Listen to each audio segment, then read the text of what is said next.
우리 옆사람과 인사하시겠습니다. 반갑습니다. 축복합니다. 사랑합니다. 네, 뮤지컬 같은 우리 찬양곡 하나님께 올려드렸습니다. 우리 여호수아의 그 승리가 우리의 승리가 될 줄 믿습니다. 하나님께 감사하고 또 하나님의 그 은혜를 기대하는 이 예배 되시기를 축복드립니다. 눈이 많이 와서 길이 매우 미끄럽습니다. 오가는 길 늘 안전하게 다니시고요. 날씨도 많이 추워졌는데 따뜻하게 입으시고 건강하시기를 축복드립니다. 요즘 요한복음의 말씀을 묵상하면서 예수님의 모습들을 통해 많은 은혜를 받고 있는데요. 오늘은 날 때부터 맹인이었던 사람을 고쳐주신 이 사건을 통해 주시는 은혜를 나눠보려고 합니다. 오늘도 이 말씀의 은혜가 있으시기를 축복드립니다. 예수님이 제자들과 함께 길을 가고 있었는데요. 그때 길가에 날 때부터 맹인이었던 사람이 있었습니다. 아마 지나가는 사람들에게 구걸을 하고 있었을 것 같은데요. 제자들이 예수님께 이렇게 물었습니다. 요한복음 9장 2절 말씀입니다. 제자들이 물어 이르되 랍비여, 이 사람이 맹인으로 난 것이 누구의 죄로 인함이니까? 자기니까? 그의 부모니까? 그러니까 이 사람이 지금 맹인으로 태어난 것이 누구의 죄 때문인가? 자기의 죄 때문입니까? 아니면 부모의 죄 때문입니까? 라고 물었던 것인데요. 왜 그렇게 물었냐면 그 당시 유대인들은 병이나 장애를 죄 때문이라고 생각을 했습니다. 그래서 병자나 장애인을 죄인이라고 여겼는데요. 근데 이 사람은 날 때부터 맹인이었으니까 그러면 누구의 죄 때문인가라는 것이 늘 논쟁거리였습니다. 죄 때문인데 날 때부터 맹인이었으니까 누구의 죄 때문인가라는 거죠. 그 이유는 구약 성경의 말씀들 때문인데요. 출애굽기 20장 5절 뒷부분입니다. 나를 미워하는 자의 죄를 갚되 아버지로부터 아들에게로 3, 4대까지 이르게 하거니와. 그러니까 이 말씀으로 부모가 죄를 지면 그 죄의 대가를 자녀까지 3, 4대까지 치르게 한다라는 개념이 유대인들에게 이 말씀 때문에 있었던 것이죠. 또 하나는요, 이 말씀 때문인데요. 창세기 25장 22절 앞부분입니다. 그 아들들이 그의 태 속에서 서로 싸우는지라 그가 이르되 이럴 경우에 나는 어찌할꼬 하고. 우리가 잘 아는 야곱의 이야기죠. 야곱이 태 속에서, 어머니 태 속에서 에사와 싸우는 장면의 말씀인데요. 그러니까 태 중에서도 죄를 지을 수 있다. 그것 때문에 날 때부터 맹인일 수 있다라고 생각한 것이죠. 그러니까 병이 죄 때문이라고 한다면 이 논쟁은 아마 끝이 없을 겁니다. 답을 이제 찾을 수 없는 그런 논쟁이 될 것입니다. 그런데 예수님은 그 질문에 이렇게 답을 하셨는데요. 요한복음 9장 3절 말씀입니다. 예수께서 대답하시되 이 사람이나 그 부모의 죄로 인한 것이 아니다. 그에게서 하나님이 하시는 일을 나타내고자 하심이다. 이렇게 말씀하셨습니다. 그러니까 아니라는 거죠. 이 사람의 죄도 아니고 그 부모의 죄 때문도 아니라는 것입니다. 그에게서 하나님이 하시는 일을 나타내기 위해서 그러신 것이다 라고 말씀하신 것입니다. 지금 구걸하고 있는 이 맹인에게 제자들은 돈 한 푼 주지 않으면서 면전에 대놓고 누구 죄 때문에 이렇게 맹인이 되었습니까? 라고 따지고 있는데 예수님은 아니다라고 그러시는 거죠. 그 누구의 죄 때문도 아니다라고 말씀하신 것입니다. 이 맹인이 그 말을 들었을 때 그 마음이 어땠을까요? 자기가 맹인으로 난 것도 서러운데 평생 누구 때문에 저렇게 맹인되었나 그 말만 들어왔을 겁니다. 그런데 예수님이 아니다, 그 누구의 죄 때문도 아니라고 말을 해주시니 아마 그 말씀이 위로의 말씀이 되었을 겁니다. 그동안의 그 마음의 응어리가 얼마나 컸을까요? 자기 때문이라고 해도 억울하죠. 내가 뭐 태 속에서 죄를 져도 얼마나 졌길래 이렇게 날 때부터 맹인으로 태어났나 싶었을 것이고요. 부모 죄 때문이라면 내가 부모 죄 때문에 왜 이 고생을 해야 되나 싶었을 겁니다. 그런데 예수님이 아니라는 거죠. 그 누구의 죄 때문도 아니다라고 말씀해 주시니 아마 그 억울함이 조금은 가라앉게 되었을 겁니다. 그런데요, 이 사람의 문제, 이것은 이 사람의 문제만이 아니다라는 것입니다. 우리도 이럴 때가 참 많기 때문인데요. 나에게나 또 누구에게 어떤 일이 벌어지면 우리도 이렇게 생각합니다. 누구 때문에 이런 일이 있는가? 무엇 때문에? 뭔가 잘못해서 무슨 누구 어떤 사람 때문에 이런 일이 일어났다라고 생각할 때가 많이 있기 때문입니다. 하지만 그 누구 때문이 아닙니다. 하나님이 하시는 일을 나타내기 위해서 이런 일도 있다라는 것 우리가 알아야 합니다. 우리에게 일어나는 모든 일은 하나님이 하시는 일을 나타내기 위해서 허락하시는 일이라는 것을 믿어야 합니다. 우리가 교회 다니는 사람들이 어떤 일 생기면 이렇게 말할 때가 참 많이 있죠. 기도 안 해서 그래. 요즘 예배 잘 안 나와서 그래. 신앙생활 열심히 안 해서 그래. 그럴 때가 참 많이 있습니다. 과연 그럴까요? 그럴 때 예수님이라면 뭐라고 말씀하실까요? 아니야. 하나님이 하시는 일을 나타내기 위한 것이야. 그렇게 분명히 말씀해 주실 것입니다. 그러니 남한테도 그런 말 하지 마시고요. 나한테도 그렇게 자책하지 마시기 바랍니다. 우리에게 일어나는 일 남 탓하거나 자책하지 말아야 합니다. 우리의 삶에 일어나는 모든 일은 다 하나님의 영광을 드러내기 위함이라는 것을 우리가 알아야 합니다. 그 믿음으로 어떤 일 가운데도 이것은 하나님이 하실 일을 나타내기 위함이다라는 그 믿음으로 이겨내시고 그 믿음으로 위로받으시기를 바랍니다. 근데요, 사실 우리가 어떤 일이 생기면 우리가 잘못해서 일어나는 일도 참 많이 있습니다. 그러면 그것도 하나님이 하시는 일을 나타내기 위한 것일까요? 내 잘못으로 어떤 일이 내가 만나게 됐다면 그것도 하나님이 하시는 일을 나타내기 위한 것일까요? 어떠신가요? 맞습니다. 설령 내가 잘못해서 일어난 일이라고 할지라도 그것 또한 하나님이 하실 일을 나타내기 위하여 하나님의 영광을 나타내기 위하여 허락하시는 일이십니다. 그 믿음이 있으시기를 바랍니다. 로마서 8장 28절 말씀입니다. 우리가 알거니와 하나님을 사랑하는 자 곧 그의 뜻대로 부르심을 입은 자들에게는 모든 것이 합력하여 선을 이루느니라. 아멘. 하나님은 우리의 모든 것을 합력하여 선을 이루어 주시는 분이십니다. 모든 것이라고 말했습니다. 설령 내 잘못 때문이라 할지라도 그것까지 합력해서 선을 이루어 주실 것입니다. 하나님이 이거는 네 실수니까 이건 안 되겠다 그러지 않으신다라는 거죠. 분명히 말씀하십니다. 모든 것, 우리에게 일어나는 모든 것, 우리에게 있는 모든 것을 다 합쳐서 선으로 바꿔주시는 분이 우리 하나님이십니다. 믿으시기를 바랍니다. 그러면 어떻게 그럴 수 있을까요? 우리가 잘못했는데 그것까지 어떻게 다 합력해서 선을 이루어 주실까요? 그건 하나님의 성품과 우리를 향하신 하나님의 사랑의 마음 때문입니다. 우리가 아무리 부족하고 잘못해서 벌어지는 일이라고 할지라도 하나님은 그런 우리를 보시면서 불쌍히 여겨 주시기 때문입니다. 하나님은 그 누구의 탓도 하지 않으시고요. 우리를 먼저 생각하시고 우리에게 위로해 주시는 분이십니다. 제가 예를 한번 들어보겠습니다. 이게 부모와 자식과의 관계로 보면 너무나 명확해집니다. 만약에 아들이 있는데 친구들하고 놀러 갔다가 그 아들의 친구가 아버지 차를 갖고 나왔어요. 그래서 이제 그 아들이 그 차를 운전하다가 그만 사고를 냈습니다. 그 소식을 들은 아버지가 뭐라고 말할까요? 아이고 이놈아 그럴까요? 왜 그 친구는 그 아버지 차를 끌고 그 아버지 차를 끌고 나와 사고 나게 만들었냐? 그 친구 탓을 할까요? 너는 왜 보험도 안 되는데 그 차를 몰다가 사고까지 냈냐? 그러면서 아들 탓을 할까요? 아닐 것입니다. 물론 화는 나겠죠. 확 혼낼 수도 있지만 그래도 우리 마음에는 제일 먼저 이것부터 궁금할 것입니다. 괜찮냐? 안 다쳤냐? 그게 부모의 마음이죠. 그리고 아들이 아이고 차가 많이 망가졌습니다. 이 고치는데 돈이 많이 들 것 같은데 걱정하면 그 아버지는 뭐라고 할까요? 네가 벌어서 고쳐야지. 그럴까요? 아니다. 안 다쳤으면 됐지. 돈 걱정하지 말아라. 이제 그럴 것입니다. 그게 아버지 마음이죠. 하나님도 그렇습니다. 우리에게 일어나는 일이 누구 때문인 거는 중요하지 않습니다. 설령 나 때문이라도 그거는 하나님께 중요하지 않습니다. 걱정하지 말아라. 내가 해결해 줄 것이다. 안심해라. 그렇게 먼저 위로해 주실 것입니다. 하나님은 이렇게 우리를 위로해 주시는 분이십니다. 그러니 우리는 먼저 하나님의 그 긍휼의 음성을 들을 수 있어야 합니다.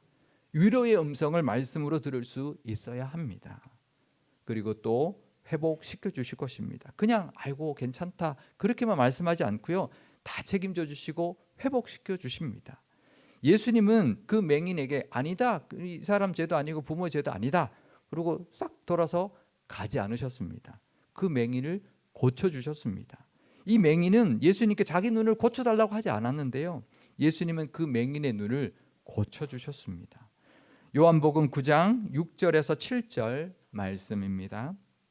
이 말씀을 하시고 땅에 침을 뱉어 진흙을 이겨 그의 눈에 바르시고 이르시되 실로암 못에 가서 씻으라 하시니 실로암은 번역하면 보냄을 받았다는 뜻이라. 이에 가서 씻고 밝은 눈으로 왔더라. 아멘.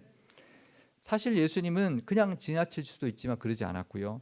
말씀만으로도 고칠 수 있지만 그러지 않았습니다. 친히 침을 땅에 뱉으시고 진흙을 이겨서 그의 사람의 눈에 바르시는 수고를 도하시면서 정성껏 치료해 주셨습니다.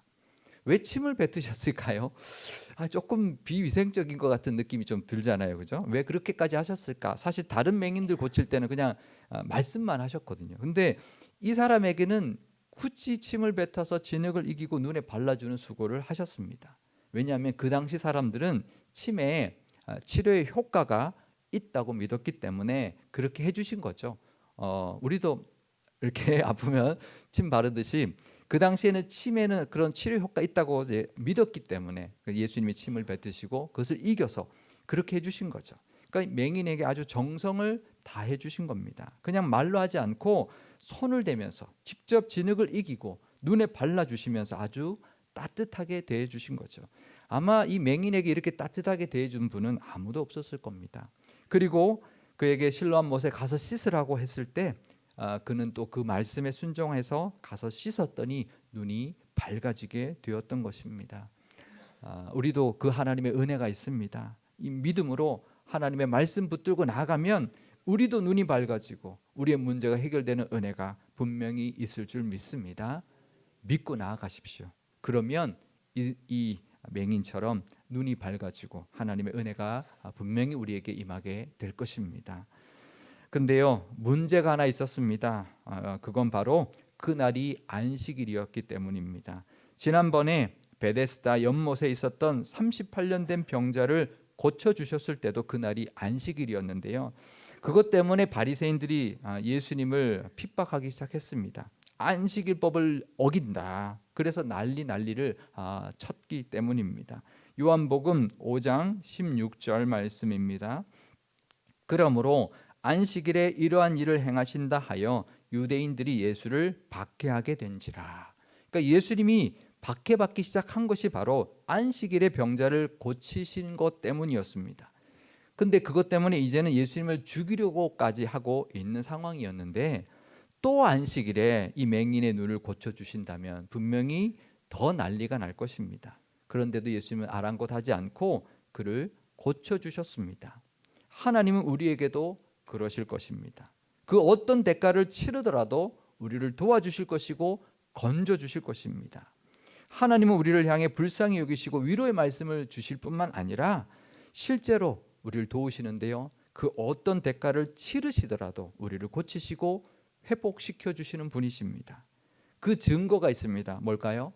십자가입니다. 내가 죽는 대가를 치르더라도 너를 구하겠다. 그 하나님의 사랑이 나타나 있는 것이 바로 십자가입니다. 저 십자가는 내가 죽더라도 너를 건질 것이다. 너의 죄를 대신할 것이다. 말씀하고 있는 것이 바로 십자가인 것입니다. 그러니 우리에게 일어나는 그 어떤 일에도 하나님의 사랑과 회복의 은혜가 나타나게 될 것입니다. 십자가를 보면서 그 은혜를 기억하시고 그 사랑을 붙드실 수 있기를 바랍니다. 우리가 구원받을 수 있다면 예수님이 십자가에서 대신 그 값을 다 치를 수 있다는 것이 하나님의 마음이었습니다. 이 맹인을 향한 예수님의 마음도 마찬가지였습니다. 또 안식일에 병을 고쳤다고 난리 날 게 뻔했지만 그래도 한 영혼을 살리고 그 평생의 한을 풀어주는 그 사랑을 베풀어 주신 것입니다. 이 맹인에게 그러셨다면 우리에게도 그러실 것입니다. 십자가가 바로 그 증거입니다. 그러니 우리에게 일어나는 그 어떤 일도 도와주실 것이고 우리를 건져주실 것입니다. 하나님이 하시고자 하는 일은 우리를 건지시는 일입니다. 하나님이 하시고자 하는 나를 나타낸다. 그러면 하나님을 높이기 위한 그런 일이 아닙니다. 하나님이 자신을 높이기 위해서 하나님의 일을 나타내는 게 아니라 하나님의 하시는 일을 나타내는 것은 우리를 건지시는 일을 나타낸다는 것입니다. 우리를 도우시는 것을 보여주겠다라는 것입니다. 그 사랑이 또 우리에게 있습니다. 하나님은 능력의 하나님이십니다. 날 때부터 맹인이었던 사람 보게 하는 것 하나님께는 아무것도 아닙니다. 하나님은 우리에게 일어나는 그 어떤 일도 해결해 줄 수 있는 능력의 하나님이십니다. 전능하신 하나님이십니다. 그러니 우리에게 일어나는 일만 보면 안 됩니다. 그 일 해결해 줄 수 있는 능력의 하나님이 나의 아버지시다라는 것을 믿으시기를 바랍니다. 오히려 그것이 그 하나님의 능력을 나타낼 기회가 될 것입니다. 우리에게 일어나는 일들은 오히려 하나님의 전능하심을 드러낼 기회가 될 것입니다. 누가 봐도 이건 안 될 일인데 정말 우리에게 일어나는 것은 하나님의 그 능력, 우리에게 베풀어 주신 하나님의 역사를 드러내는 기회가 되는 것입니다. 그렇다면 힘들면 힘들수록, 어려우면 어려운 상황일수록 더 하나님의 능력이 드러나게 될 것입니다. 우리는 힘들면 좌절하는데요, 아닙니다. 힘든 일일수록 하나님의 능력과 하나님의 역사하심을 더 드러내고 세상 사람들에게 인정받고 세상 사람들도 하나님이 하셨구나 그렇게 인정할 수 있는 일로 만들어 주실 것입니다. 그 믿음이 있으시기를 바랍니다. 하나님께는 못하실 일이 없습니다. 분명히 하나님이 우리를 도와주실 것이고 해결해 주실 것이고 우리를 긍휼히 여기셔서 다 은혜를 부어 주실 것입니다. 오히려 그 일을 통하여 하나님의 행하심과 능력을 우리는 담대히 증거하고 전하며 살 수 있게 될 것입니다. 이 맹인 되었던 사람이 바리새인들 앞에서요 당당하게 나중에 보면 본문에 보면 예수님이 행하셨다라는 것을 증거하는 모습을 보여주었습니다. 출교당할 것을 두려워하지 않고 당당하게 증거했습니다. 그러니 우리도 하나님의 행하심과 능력을 증거하며 살아가시기를 바랍니다. 내게 일어난 일에 쩔쩔매지 말고 하나님이 하시게 하실 것이다. 하나님이 도우실 것입니다. 그리고 하나님이 도우신 것을 오히려 그것을 전하면서 살아가시고 또 그것을 위해서 이런 일도 허락하신다라는 것을 믿고 믿음으로 이기며 살아가시기를 바랍니다. 나면서부터 맹인이었던 사람이 가서 실로암 못에 가서 씻으라 했던 그 말씀에 순종하고 나아갔던 것처럼 우리도 이 말씀 의지하면서 믿고 나아간다면 우리의 모든 문제가 다 해결받게 될 줄 믿습니다. 하나님의 그 역사하심을 나를 통해 세상에 보여주게 될 것이고 내 문제를 통하여 하나님의 능력을 드러낼 수 있게 될 것입니다. 우리에게 일어나는 그 어떤 일을 통해서도 하나님이 하시고자 하는 일을 나타내시는 그 하나님의 긍휼하심과 사랑과 능력을 경험하시고 세상에 증거하고 보여주며 살아가시는 저와 여러분 다 되시기를 주님의 이름으로 축원드립니다. 기도하시겠습니다. 우리를 불쌍히 여기시는 하나님 아버지, 우리도 어떤 일을 만나면 남을 탓하거나 자책할 때가 너무나 많이 있습니다. 하지만 때로는 우리 부족함 때문에 내 잘못으로 만나게 되는 그런 어려움을 만날 때는 너무나 힘들 때가 있습니다. 그 모든 것 앞에서 하나님은 너 때문이 아니다, 내가 하고자 하는 일을 나타내기 위함이다 말씀해 주시는 그 하나님의 음성을 듣게 하여 주옵소서. 그 어떤 상황 속에서도 하나님께 나아가 그 음성 듣고 먼저 위로받게 하옵소서. 또 우리를 도우시는 그 하나님의 사랑과 능력도 경험하게 하옵소서. 모든 것을 합력하여 선을 이루어 주시는 그 하나님의 사랑 붙들게 하시고 그 어떤 대가를 치르더라도 우리를 건지시고 구원하시는 그 은혜를 십자가를 통하여 분명히 보고 붙들게 하여 주옵소서. 전능하신 하나님께서 분명히 우리를 도우실 것입니다. 그 믿음으로 강하고 담대하게 살아가는 우리가 되게 하옵소서. 우리가 만난 모든 일이 오히려 하나님의 긍휼과 사랑과 능력을 경험하는 기회 되게 하시고 이 세상에 십자가의 사랑과 하나님의 행하심과 그 능력을 보여주는 또 증거하는 시간이 되게 하옵소서. 우리 교회도 하나님이 하시고자 하는 일을 나타내는데 귀하게 쓰임받는 교회 삼아 주옵소서. 우리 구주 예수님의 이름으로 기도드리옵나이다. 아멘.